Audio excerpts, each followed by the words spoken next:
Hello, everyone, and welcome to Talk Nerdy. Today is Monday, October 4th, 2021, and I'm the host of the show, Cara Santa Maria. And before we dive into this week's episode, as always, I'm going to sound a little like a broken record, and I'm going to thank those of you who continue to make Talk Nerdy possible. Remember, Talk Nerdyism will always be 100% free to download. And that really is because I rely so much on the support of you, the listening audience.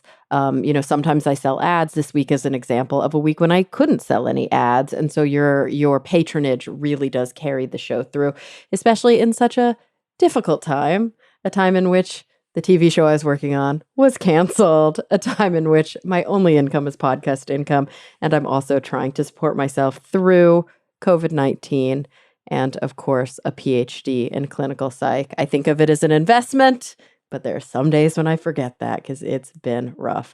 You guys make this all possible, and I thank you so much. All right, so this week's top patrons include Rob Schreck. Thank you from the bottom of my heart. You recently even upped your pledge, and gosh, I don't even know how to thank you. I also want to thank Daniel Lang, Tried and True, Mary Neva, Brian Holden, Christopher Pitts, David J.E. Smith, Dudas Infinitus, June Sapara, Ulrika Hagman, and Robert Christ. Thank you all so, so much. And to the, hundreds or dozens, almost hundreds, others of you who, even at $1, it's just incredibly, incredibly beneficial. If you do want to pledge your support, you can visit my website, talknerdy.com, also carasantamaria.com, or you can just go directly to patreon.com/talknerdy.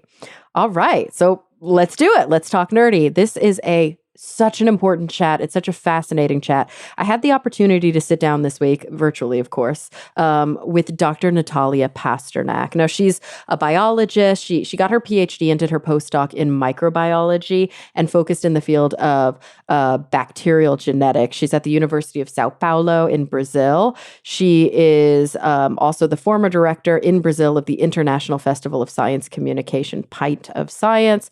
She's a columnist for the Brazilian national newspaper O Globo. She writes for Skeptic magazine, Medscape. She does 2 weekly radio shows.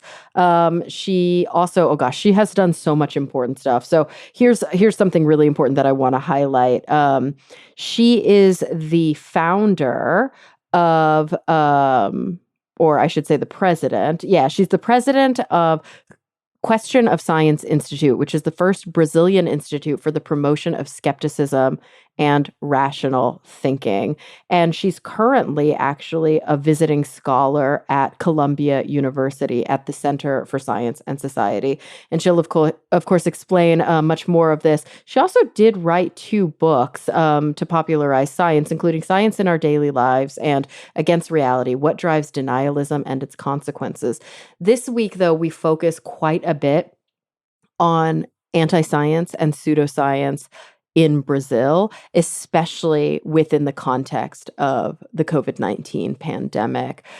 Such an important conversation with just a really, really incredible researcher and science communicator. So without any further ado, here she is, Dr. Natalia Pasternak. Well, Natalia, thanks so much for joining me today. Thank you for having me. So you were recommended to me to have on the show by Michael Marshall. And of course, for anybody who doesn't remember, Marsh is the project director of the Good Thinking Society and skeptic extraordinaire. He's been on the show before. I highly recommend you look up his episode. But he reached out much earlier in the year, actually, to talk a little bit about the work that you have been doing really in the world of COVID and beyond, and recommended that, being on the show might be really not just informative for the listeners, but, beyond informative, because we're living in this very trying time right now. So I'm very glad that that you've been able to take the time to sit with us today. Well, thank you so much. I was very glad by the invitation and to March also for recommending me. I was lucky enough to have him in Brazil in before the pandemic in 2019. He was one of the guest speakers for my institute's anniversary, and I run an NGO in Brazil, the first Brazilian NGO actually devoted to the promotion of public policies based on science and not on politics or ideology or anything that we think is great. And Marsh came to talk about his work in homeopathy in the UK with the Good Thinking Society. So I'm glad to be on the show and to actually show to the world that, yes, there are skeptics in Brazil too, and we need them right now mostly. Absolutely. And it's been such a roller coaster, and it's been, I think, very difficult for many people to keep up with the rate of change in not just the pandemic, but social unrest. As you said, this sort of link between evidence-based thinking and how it's implemented in public policy across the globe. My show is based here in the United States. I know that you're currently a visiting scholar at Columbia, so you're here in the United States right now. And of course, I have lots of listeners. I'd say that the bulk of my listeners are from English speaking countries, the UK, Australia, Canada, South Africa, but we do have a fair amount of listenership all over the globe. So before we even dive into kind of your background, I was wondering if you could tell me kind of where things are in Brazil right now with regards to um, kind of social standing, with regards to the pandemic and general public attitudes towards science. Yeah, Brazil is a mess right now. I mean, Bolsonaro's government is definitely the most anti science government we ever had in Brazil. And I mean, we had bad governments, just like every other country. And by bad, I mean some were really, really bad, but nothing compares to Bolsonaro when it comes to scientific attitude and democratic attitude as it is. Bolsonaro has been denying science from the start, even before the pandemic. His views towards climate change and environmental policies have always been denying the science for a political agenda. And so this was no surprise, actually, that when the pandemic hit, he would view the pandemic and try to handle the pandemic the same way that he did with every other scientific issue, denying the science. And that's exactly what he did. He has been denying pandemic science from the start. First, he denied the pandemic itself, saying that it was just a minor flu and that it's nothing. We shouldn't worry about it. We should face it like men, not boys. That was his exact words. And then he went on to denying the necessity of preventive measures. So there's no need for mask wearing. What are you, a sissy, going wearing masks on the streets? There's no need for social distancing. Come on, are you going to ruin the economy? People need to get out to work. So he confused the population with these interpretations of reality that are really against any kind of reality. And then he moved on to deny the need of vaccines, so because he didn't want to purchase vaccines. So it was easily justifiable if you deny that vaccines are even needed. Oh, I don't know about these vaccines. They are very new. I think they are going to turn you into an alligator. And then, of course, he denied scientific method itself when he promoted miracle cures in Brazil. He's still talking about the use of hydroxychloroquine. He even mentioned it at his speech at the UN. We have never heard of such a thing. A Brazilian president starting his speech at the United Nations talking about a drug, an unproven drug, by the way, for COVID-19. So this really confuses Brazilian population. And while his support has been decreasing, he still has the support of at least 20-25% of the population. And this is a lot. This is a lot of people who are still confused about vaccination, about the pandemic itself, about mask wearing, and about democracy. Yeah, and I can imagine that even individuals who don't overtly support Bolsonaro in polling data are still have still implemented some of the normalization of his views simply because they've been reinforced over and over. So unless they're overtly rejecting his views, I'm sure some of that information has worked its way into the consciousness of, millions of Brazilians. Yeah, probably.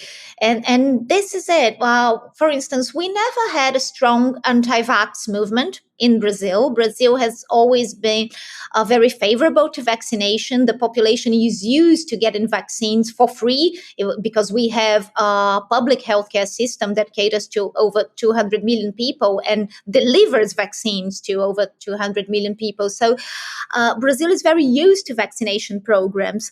And it's the first time in Brazil that we see some rising of the anti-vax movement. And I believe it has everything to do with the political moment that we live in and the doubt that Bolsonaro has been broadcasting about vaccines. Are they even necessary? I don't know. They're going to turn you into an alligator.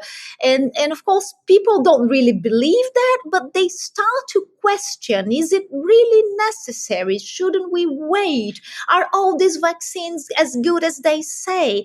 And these questions, these doubts, they are the seed for the growth of anti-science movements, just like anti-vax movements. And I don't know if maybe in 10 years, 20 years time, we'll be in the same situation as the US or France, where people have vaccines but just won't get vaccinated.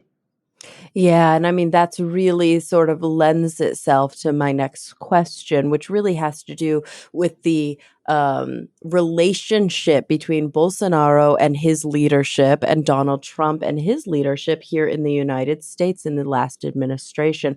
Obviously, the similarities are eerie. I think in many ways, Brazil is dealing with something even more dire than we dealt with in the United States. But how much do you think that Donald Trump really bolstered Bolsonaro and vice versa in this sort of unholy alliance?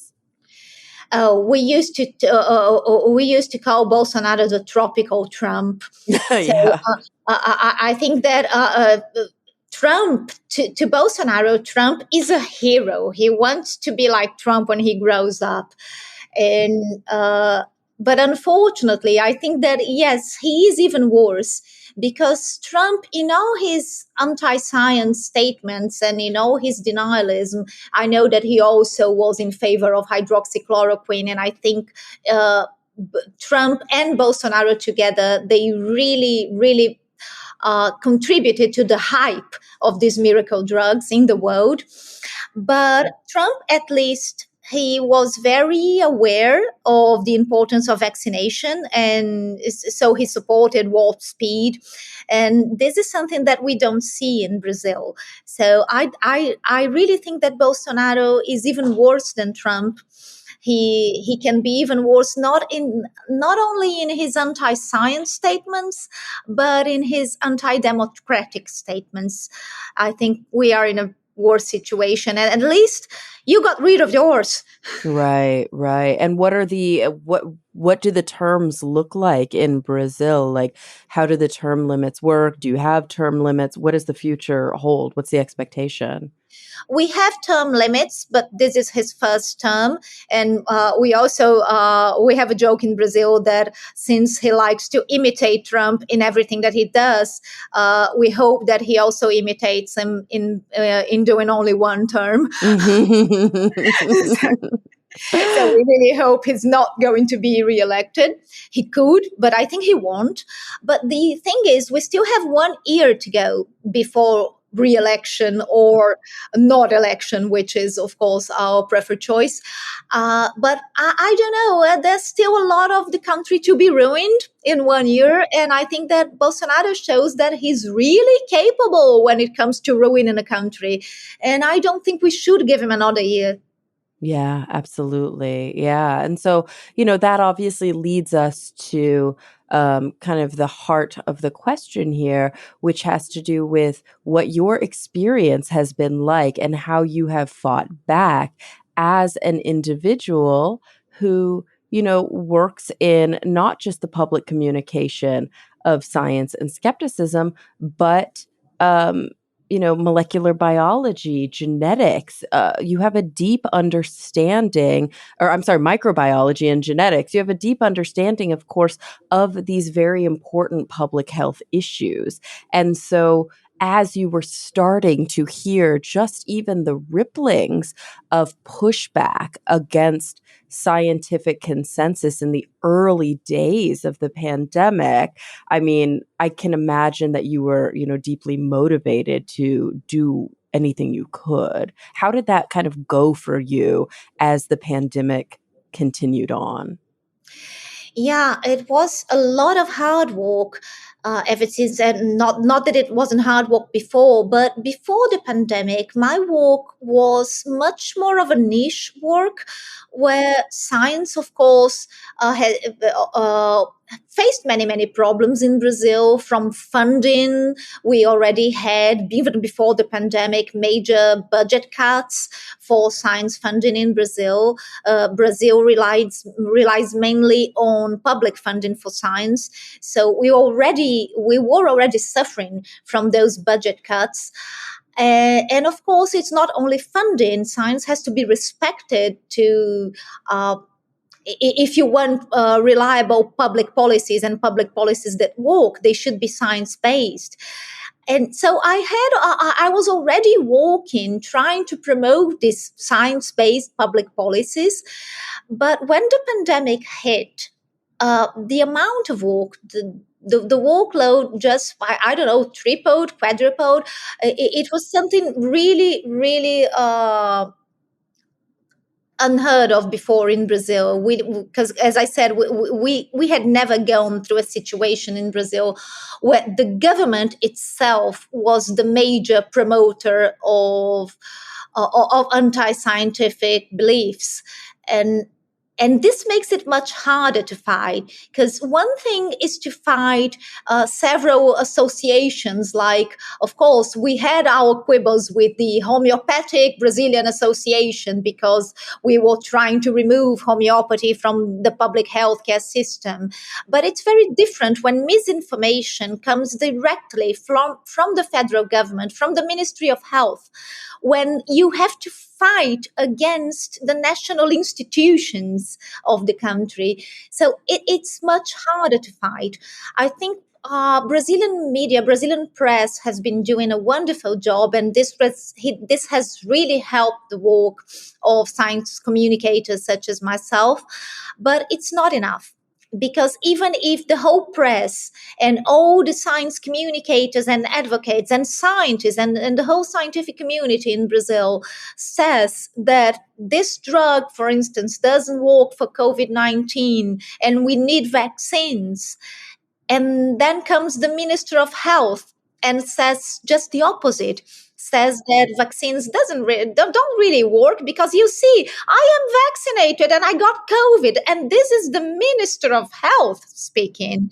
And the Ministry of Health as an institution promotes the same miracle drugs that we're fighting against. So it's much harder to fight. And we really we have been devoting all our resources in my institute for the pandemic ever since it started. It's been tough. So I'm wondering, what have some of the approaches really been? Because I mean, ultimately, that's the big question. It's the question I'm often asked when I go on other shows. It's the question I find myself grappling with my colleagues in science communication and skepticism, is how do we get through? And it's not just about improving information, it's about undoing misinformation. And so, what sort of tacks have you taken to be able to try and make an impact when it's a kind of, in many ways, a David and Goliath situation. You're fighting against the government. You're fighting against, like you said, the Ministry of Health is promoting pseudoscience. How do you push back against that for the general population, for the health and safety of the citizens? Yeah, it's not only about information, but I think it's about making information available in a way that people can understand it without the need of a scientific background. And it looks very simple. We say, okay, so it's just about writing newspaper articles about science and explaining the science to the general public. Yeah, that's part of the job, and it's an important part of the job. But information has to be available online for free, and it has to be repeated over and over, because misinformation is repeated over and over. So what I learned, especially during the pandemic, working with science communication, is that repetition is never enough. There's always someone who's hearing that information for the first time. So you have to repeat it, and you have to convey it in an accessible and easy to understand way. So this is one thing, but we know that it's not enough to have information available in a very political environment, because most people won't even read it. Most people, when they see that I wrote a newspaper article, for instance, if they are sided with the government, they're going to say, oh, it's that Dr. Pasternak again. No, she's against the government. I'm not going to even read what she says. So it's not just about making information available, but it's about understanding the political environment that we're dealing with, and how science has been polarized and politicized, and that we have to tackle this environment too. Apart from that, so information, politics, and also people's fears. You were talking about my background as as a geneticist and a microbiologist. So I think that we can't afford to make the same mistakes as science communicators over and over again. When we 20 years ago, 30 years ago, when the first genetically modified organisms were coming into the market, we made the terrible mistake, especially the companies made the terrible mistake of thinking that the general public wouldn't be affected by genetically modified organisms, that the only people that need to be convinced, that need to be persuaded, were the producers. And no one talked to the public. And now with the genetic vaccines, we are making the same mistake again. It's not just about approving the vaccines with our regulatory agencies, but we have to talk to the public, and we have to explain genetic vaccines, because people are afraid, and they have every right to be afraid if no one took the time to explain it to them. It's weird. Some people look at genetic modification as playing God or going against nature. So it is our job as science communicators to really take the time to explain how the vaccines are made, why we know they're safe, what's genetic modification after all, and we've been doing it for many, many years. So these questions, they are legit. They need clarification, and we need to take the time to clarify these questions to the public.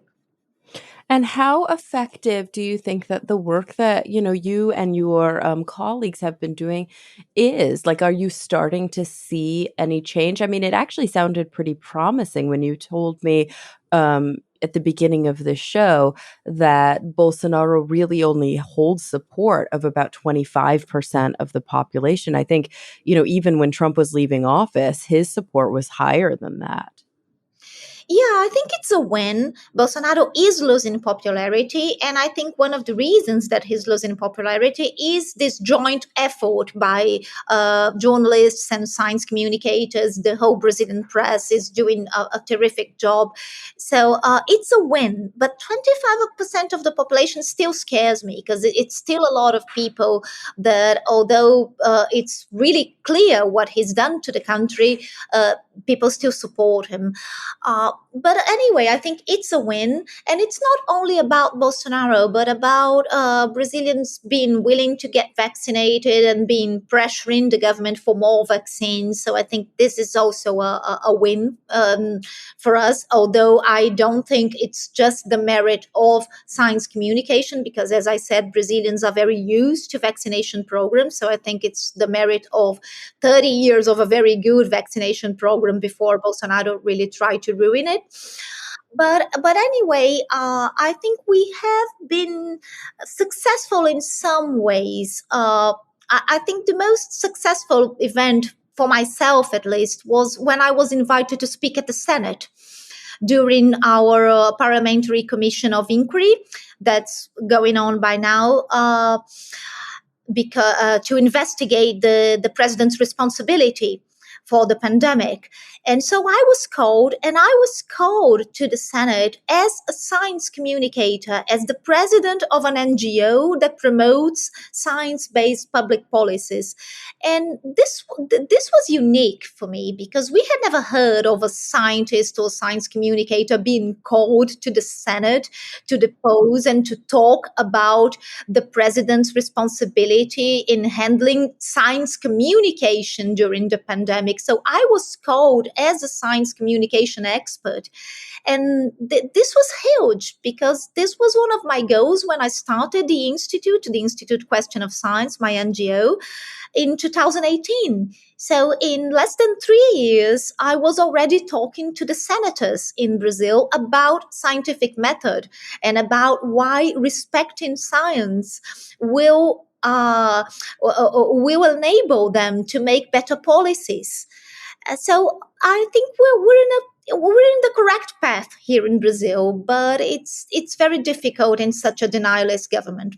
Yeah, it sounds like it. I'm wondering sometimes when I think, in parallel about the mentality here in the US, I worry that Trump was really, yes, he was a leader, really a global leader that, I mean, I'm using leader very loosely in air quotes, but that sort of was able to take a growing movement by the reins and steer it in a direction that was incredibly agenda driven. But I don't think Trump invented or in any way um, created the mentality that was already existing sort of on the fringes in the United States. I think what he did is he codified it and he bolstered it. And so I'm wondering, from your perspective in Brazil, the anti-science movement, the distrust movement, the kind of quote post-truth movement, something that was already really building in the background, or do you really see this as the kind of brainchild of Bolsonaro? And when he's out of office, do you think that the Brazilian people will have the opportunity to bounce back to a more trusting stance when it comes to scientific authority? Well, if you come to think of it, more than 50 million people voted for Bolsonaro. So uh, this very conservative environment, anti-science and conservative environment that we live now in Brazil, just like the US, just like England, it was not born in a vacuum. It already existed. That is why these guys got elected, because there were a lot of people who were just confirming their own biases when voting for Trump or voting for Bolsonaro. They wanted these guys because these guys, in a way, represented what they thought was right. All the conservative family values that they thought were being disregarded by the left and could be saved by these messiah-like presidents. I think one of the things that they have in common, Trump and Bolsonaro, is that they are very self-centered. People really look to them and not to their political agenda. They see them as heroes, as saviors, and as saviors of a very conservative way, of conservative religious way of thinking. So this is the environment that they got elected. And here in Brazil, well, I'm actually in the US, but in Brazil, Mhm. uh, uh, in Brazil, I think this religious conservative movement had been building um, in the previous governments and really paved the way for someone like Bolsonaro to be elected.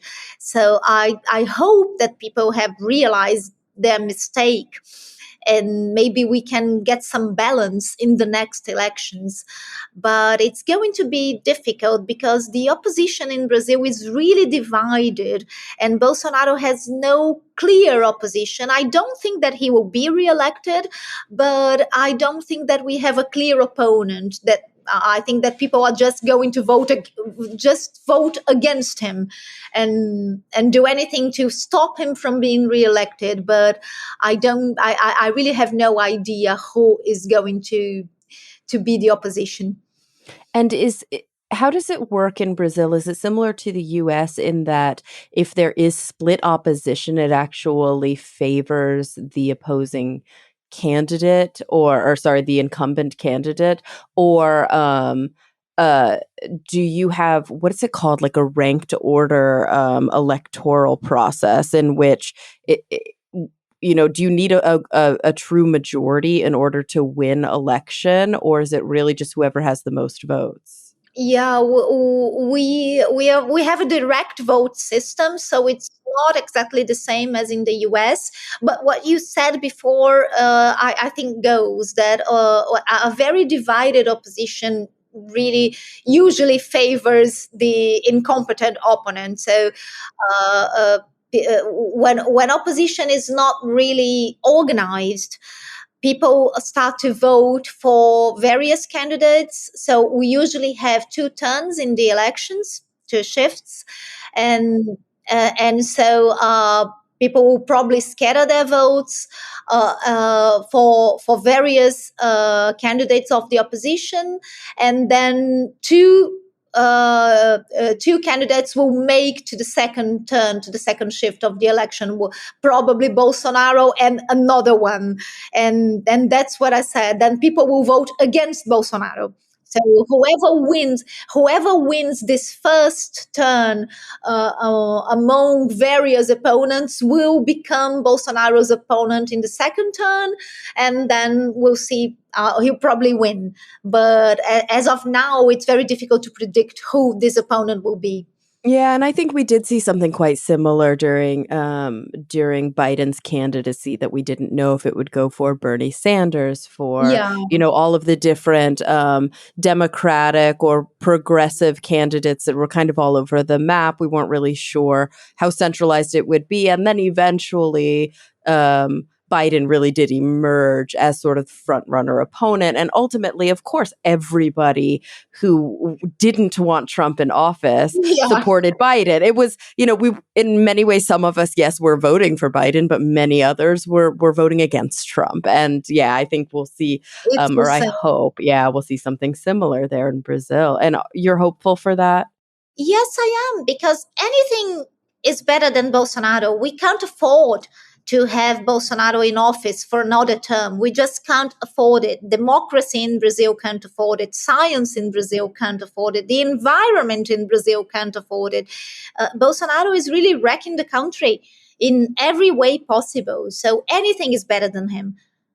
And so, where is the sort of general, and it's such a hard thing to, I guess, communicate the quote general public view as of today. I mean, we're coming on 2 years living with the exhaustion, the social unrest, the psychological distress of such a vast and aggressive change to individual lifestyles. People have lost their jobs. People have been, significantly less social. They've had less social support. They've experienced severe trauma. And when you add all of these kinds of things together, the unrest that comes from the chronicity of this pandemic, it really does lead downstream to a strange and, in many ways, unpredictable mentality among the citizenry, among the populace. So I'm wondering, where is the general kind of what is the general vibe within Brazil currently? Yeah, I think it's difficult to analyze, and of course, I'm not a psychologist, but I think the general vibe regarding, especially towards the pandemics, that, and I think it's the same everywhere in the world. People are tired. People are really tired of all the regulations and the preventive measures and mask wearing, and people are tired of not knowing exactly what the future brings. So they are tired of having no perspective, and this is difficult for science communicators, because science is about uncertainty, and communicating uncertainty, I think, has proven to be a major challenge during the pandemic. And communicating uncertainty is communicating science. So we have to learn to communicate uncertainty in a way that doesn't make people panic, that makes people embrace uncertainty in as a building knowledge, that they see uncertainty. Okay, so there are lots of things that we don't know but right now, but we are working on that, and look at all the things that we already discovered, and look at all the things that we already know. So we know that mask wearing is necessary, and it's really useful, and it really prevents infection. So we really know that vaccines are safe and effective, and that any vaccine now should be used. And maybe later we can refine on what we know about vaccines and pick the best ones. But now we really need them all. So there are lots of things that we already know, but it's difficult to communicate uncertainty, because people really want certainty. They want someone to come and say, the pandemic is going to end by December 2021, and next year everything will be back to normal, and everyone will be vaccinated, and we will have shipped vaccines to all of developing countries in the world. So it's not going to happen. We can't promise things like that. And so we have to learn as science communicators to communicate how science works, and why science is about uncertainty, and we can't give black and white answers, especially when it comes to drugs and vaccines. People sometimes they want it to be black and white. So either vaccines work perfectly 100% all the time in everyone, or they are useless. And no, it's not how vaccines work. Vaccines work based on probability, and communicating probability and risk, not an easy task. So I think the pandemic has forced us as scientists and science communicators to refine our communication skills, so as not to frustrate the population all the time, because people are tired and they want answers, and sometimes the answers are just as good as we can give them. Is well, the answers will be uncertain, and we'll have to handle that. Yeah, absolutely. It's such an important point that you're making. And again, you may not be able to answer this question, quote, scientifically. As you mentioned, you're not a social scientist, but I, in your experience, kind of anecdotally, in the work that you've done, this idea of difficulty with risk and uncertainty, this idea of sort of the kind of human experience of wanting a very black and white answer. Do you think that this is in our nature, or do you think that this is something that we have learned through our world leaders, through a sort of emphasis, especially in the West, on communicating with a sort of no apologies, no gray area, no nuance way, and that we can ultimately unlearn it and become more comfortable operating in the gray and in the unknown? I think that we can unlearn it. I think it has to do with the way that we are taught science from a very young age. I mean, we don't teach our children to think scientifically. We just give them facts that they have to memorize, and they have to believe. You just you say to a child that the earth is round. You don't explain how we came to this conclusion. You don't explain the experiments that were made before we could reach out to the stars and take a picture of the earth and prove that it's round. Well, we knew it before. And what were the experiments that were made that allowed us to come to the conclusion that the earth was round. So we should be teaching our children how science is made, how science comes to conclusions, how scientific consensus are born, and not just giving them facts to memorize. And the way that we teach science, we teach it as a bunch of facts, and then we test our children with right or wrong answers in quizzes. This is how we test children. So if we don't want people to think in black and white situations, maybe we shouldn't teach them to from a very young age, because this is the way that we have been teaching science. We haven't been teaching scientific thinking. We haven't been teaching rational thinking or critical thinking. So it's no wonder that when we grow up, we want black and white answers, because that's the way we were taught. And I think, yes, we can unlearn it if we start teaching science as a way of thinking, as a process, and not as a bunch of facts to memorize. Absolutely. I completely agree.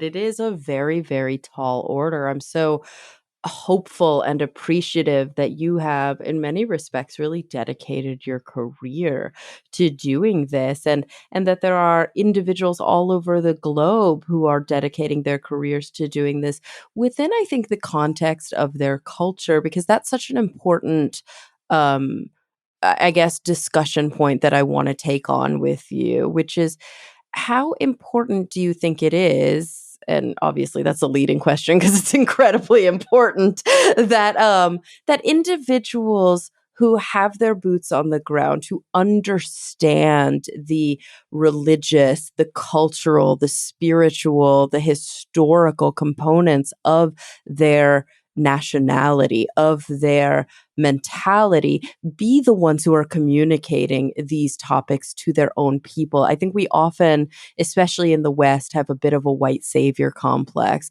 where we feel that we can go into other nations without any context and without any understanding of, historical oppression or of social unrest or any of these issues, and from on high say, you shall believe what I teach you, which is it's just a recipe for disaster.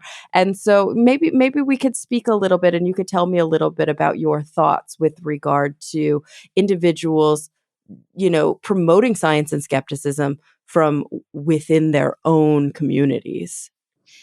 I think it's essential to work with community leaders, religious leaders, to talk about science, to bring science into their communities, and respecting their traditional values, their traditional thoughts. And I think we have to be very clear that respecting someone's values and respecting someone's traditional knowledge is a must. And of course, we have to respect but it's not the same as turning it into a public policy. For instance, here in Brazil, we have in our healthcare system, as I told you, we have a public healthcare system, and in this healthcare system, we have 29 alternative medicine modalities. 29. This includes the most popular ones like homeopathy and acupuncture, which are not, of course, traditional Brazilian knowledge, but they are included in these practices. But there are 29 of them. So there is homeopathy, acupuncture, and there are some things like family constellations and circular dancing and a hand in position. And these things are not traditional values, but they are sold as traditional values. So when you speak against homeopathy or acupuncture, people here in Brazil sometimes accuse you of being against traditional indigenous values in Brazil, where it's nothing of the sort. Homeopathy was invented in Germany, for instance, and it's not traditional, it's not millennial at all, it's just 200 years old. So people get very confused about respecting traditional values and turning anything that could be portrayed as a traditional value into a public policy, especially a health policy, because that's very dangerous. And that being said, I think that working with traditional leaders, community leaders, and religious leaders is, of course, essential to bring science, to bring vaccines, for instance, to their communities. I saw a video early in the vaccination program here in Brazil, and I think it was one of the most beautiful videos, one of the most beautiful videos I ever saw in a vaccination program, because it was an indigenous leader receiving a box, or a nice box of vaccines, and he did a blessing for the vaccines before he took it to his community. So they danced around in an indigenous blessing of the vaccines. They chanted and danced around this box filled with vaccine doses. And this was a blessing for the vaccines, saying that the vaccines were very welcome in their community.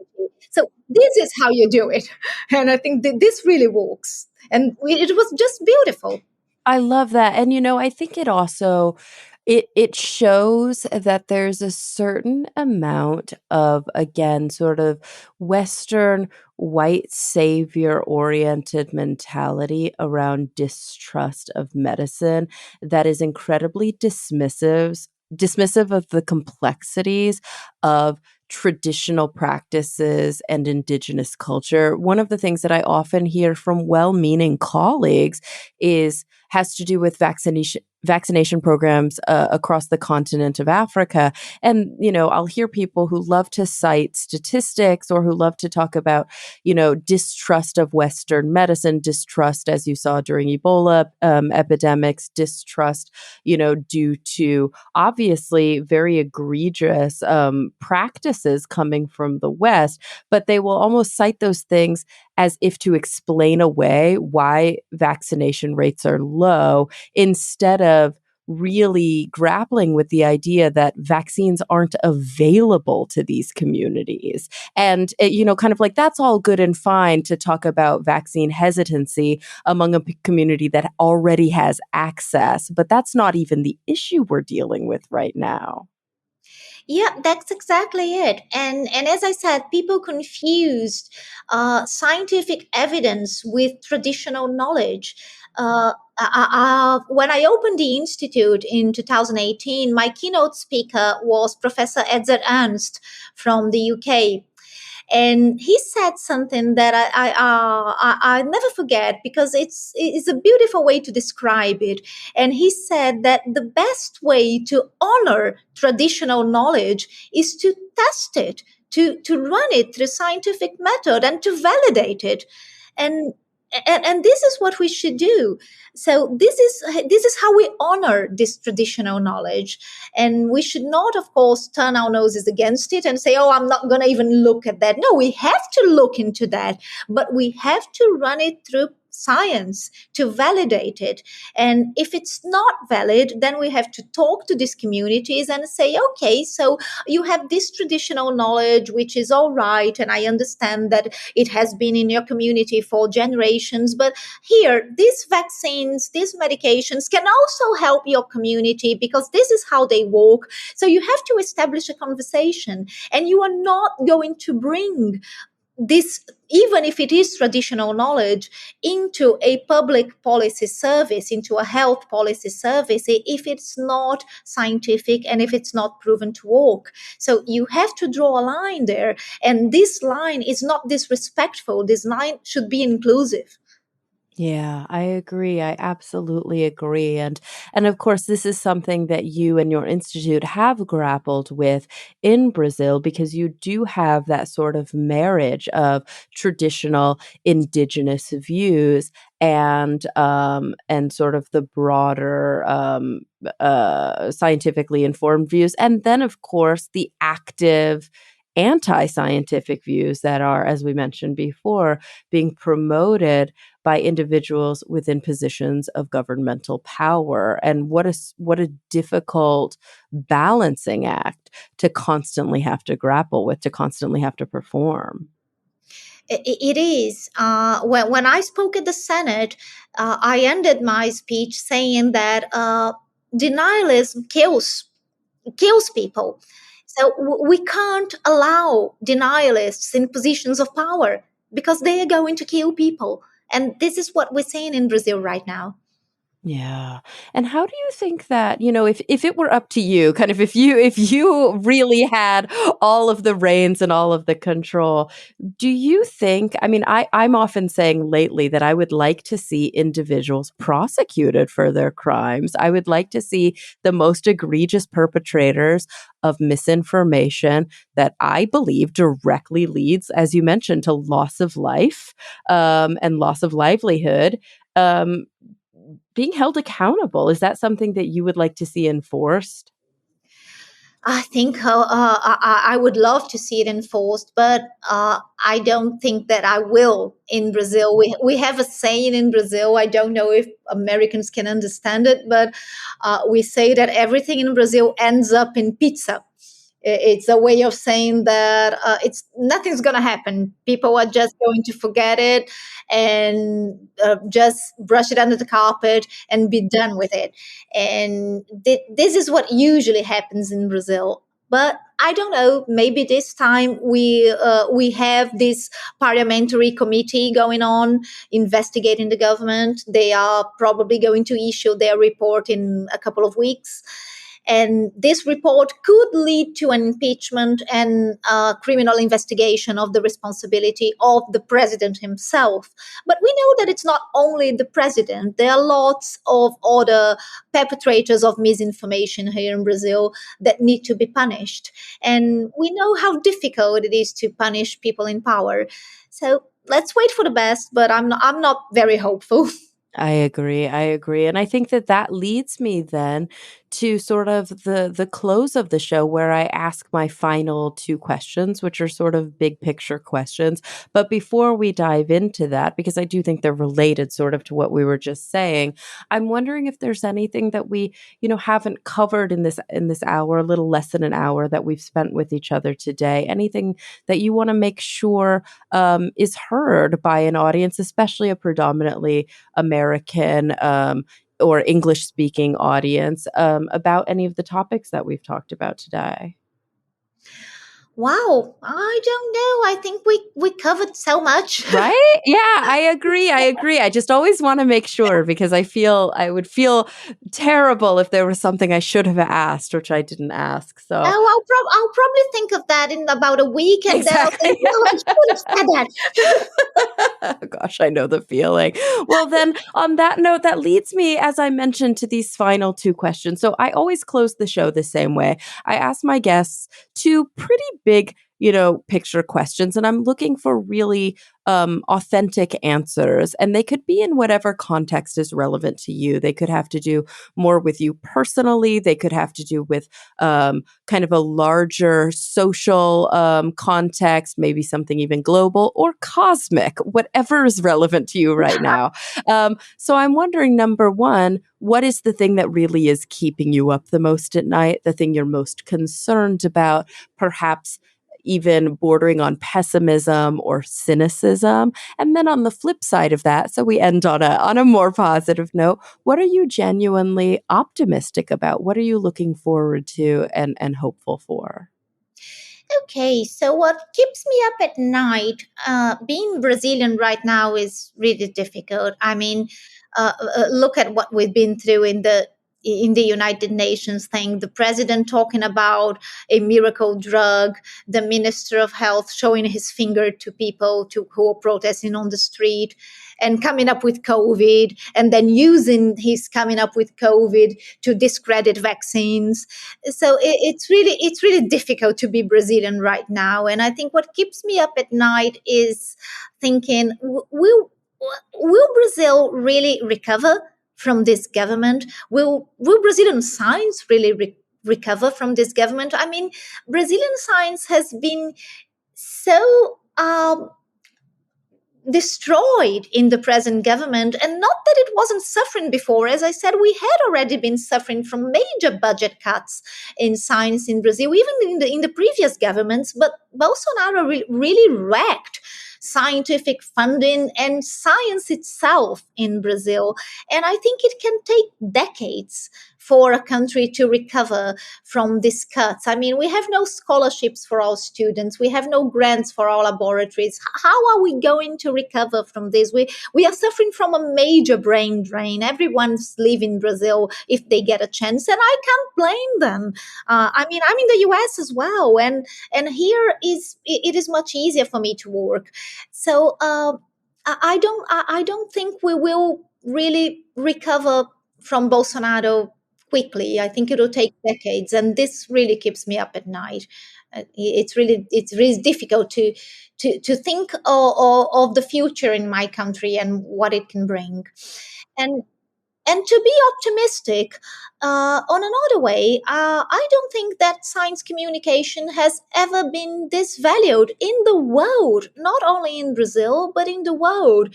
And if I examine my situation individually, I have been working with science communication for years, but during the pandemic, I've been called to speak at the Senate. I've been invited to host two radio shows about science. I've been invited to write a weekly column for Brazil's largest newspaper.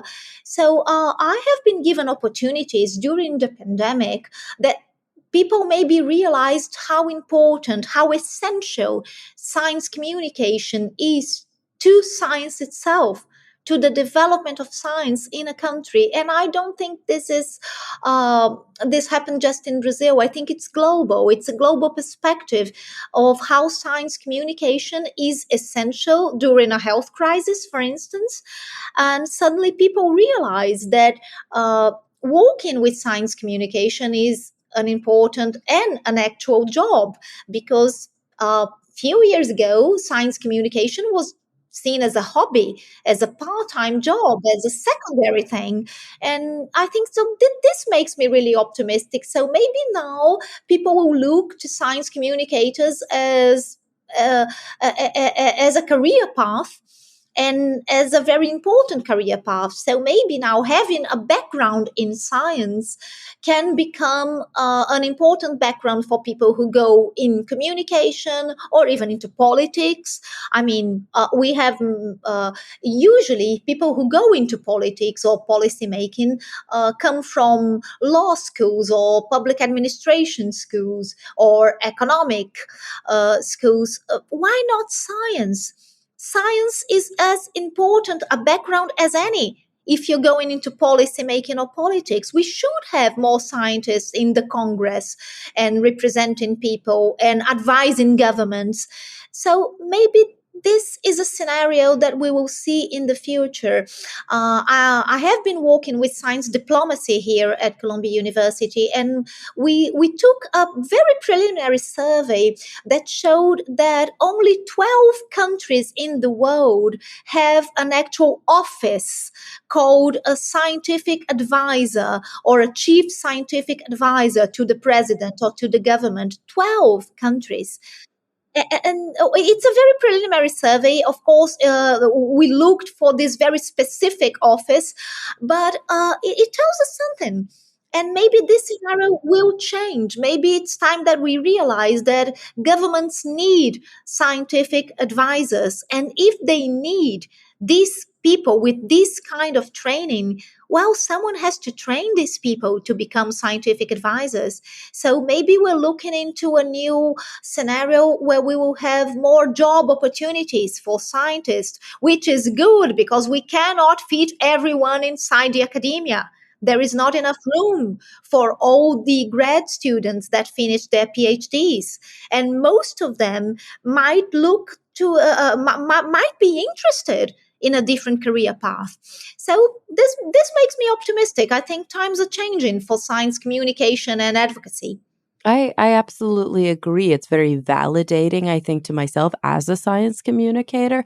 And it's also very hopeful to me as I see, younger people, recent graduates, or individuals who are actively working in academia, sort of picking up that that torch and running with it and choosing sometimes to even leave their degrees or, to finish their degrees or people who never got degrees, which they're all equally valid paths, and really taking that torch and running with it and saying, I'm going to do this. I'm going to do this for a living. I'm going to figure out how to make this my life's work. And I'm going to get paid for it. And I think that that's a really Yeah, important that's the change. most challenging part. Yeah, yeah. It is. Oh, it's absolutely the most challenging part. And it's really hopeful for me to see that some people, not everyone, but some people are having a pretty good go of it. And yeah, that's really, really uh, hopeful for me as well. So on that note, Natalia, I just want to thank you so much for joining me today, for sharing your insights, and beyond that, for doing the incredibly important work that you do. I wish you the absolute best in your continued efforts, and I hope that you will keep us here on Talk Nerdy informed as you continue on your path. Thank you, Cara, and right back at you. Really, you have been doing amazing work in science communication. I've always been a big fan of the show, so I'm really glad to be here, and I hope I can contribute more in the future. Well, thank you so much. And everybody listening, thank you for coming back week after week. I'm really looking forward to the next time we all get together to talk nerdy.